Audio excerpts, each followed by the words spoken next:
আমি যখন ভিডিওটি রেকর্ড করছি হয়তো বা এতক্ষণ সেই পোস্টটি আর নেই, পোস্টটি ডিলেট হয়ে গিয়েছে। দেখুন, ওই যে গ্রামের মানুষরা বলে যে পাশের বাড়িতে যখন আগুন লাগে তখন অনেকেই যায় সেই আগুন নেভাইতে, আবার অনেকেই যায় সেই বাড়িতে আগুনে বেগুন পোড়া দেখেতে। তো আমাদের প্রধান উপদেষ্টার প্রেস সচিব শফিকুল আলমের কিন্তু সেই ঘটনাটি ঘটছে। তিনি যে পোস্টটি করছেন সেই পোস্ট করার পরে নিচে কমেন্টে যে অবস্থা দেখতে পেলাম তাতে সে পোস্টটি আর রাখার কথা নয়। ঘটনাটা কি?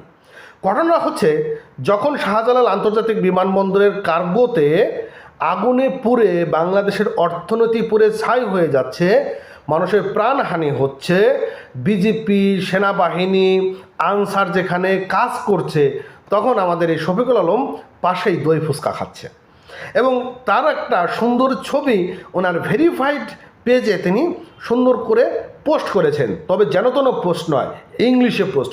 উনি আবার বাংলা কম বোঝেন, ইংলিশটাই বেশি বোঝেন।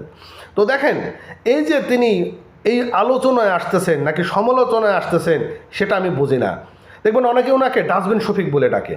কেন ডাস্টবিন বলে শফিক বলে ডাকে সেটা তো আপনারা জানেন, যে একটা বই মেলা যেখানে মানুষ বই পড়তে যায়, জ্ঞান অর্জন করতে যায়, সেখানে তো একটা ডাস্টবিন বানাইছে, আবার শেখ হাসিনার ছবি দিছে। তাহলে মানসিকতাটা চিন্তা করেন। একটা মানুষ তার যে প্রতিদিনের যে কর্ম সেটা দেখলে আপনি বুঝতে পারবেন যে তার মানসিকতাটা কেমন।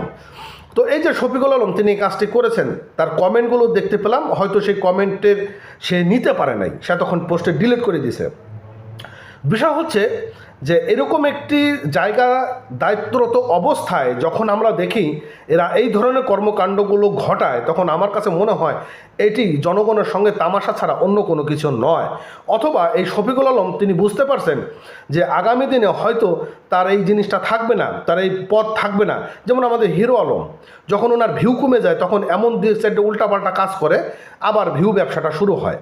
তো আমাদের শফিকুল আলম কিন্তু তাই, উনি বুঝতে পারছে যে তার যে জায়গার সেই জায়গাতে একদিন হারাই ফেলতে হবে, কারণ নির্বাচন হবে, নতুন সরকার গঠন হবে, তাকে তো আর রাষ্ট্রপতি বানাবে না।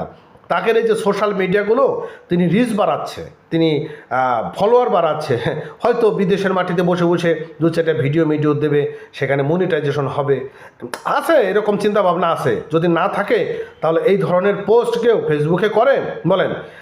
দেখেন, এটা কিন্তু খুবই দুঃখজনক ব্যাপার। আওয়ামী লীগ সরকারের সময় আমরা দেখেছি যখন দেশে কোনো একটা অঘটন ঘটতো তখন এরকম দু চারজন এমপি থাকতো যারা এই ধরনের কাজ কাম দু একটা করতো, তবে এমন কাজ করতো না, এটা সত্য কথা, গ্যারান্টি। শফিকুল আলম যে কাজগুলো করছে এই কাজগুলো আওয়ামী লীগের এমপি মন্ত্রীরা করতো না, গ্যারান্টি দিয়ে বলতেছি আমি বিশ্বাস নিয়ে কথাটা বলতেছি। তবে তারা কিছু কিছু কাজ করতো যখন মানুষ ট্রোল করতো। যেমন আমাদের যিনি সাবেক কি বলে আওয়ামী লীগের সাধারণ সম্পাদক ছিলেন ওবায়দুল কাদের কী করতেন, এমন দু চারটা কথা বলতেন, ট্রোলের শিকার হইতেন। তো এই যে বিষয়গুলো, তো আমাদের শফিকুল আলম তিনি যে কাজটা করছেন, এখন ডক্টর মোহাম্মদ ইউনূস তাকে ডাক দিয়ে নাকি ধমক টমক দিছেন, এই মিয়া কী করছো, পোস্ট ডিলিট করো, দেখো তোমার কমেন্টের কী অবস্থা। হয়তো পোস্টটা এতক্ষণ নাই, আপনারা একটু সার্চ করে দেখতে পারেন। তো যাই হোক, ভালো থাকেন। নতুন হলে আমাদের চ্যানেলে সাবস্ক্রাইব করে রাখবেন, পেজটা ফলো করে রাখবেন। ধন্যবাদ।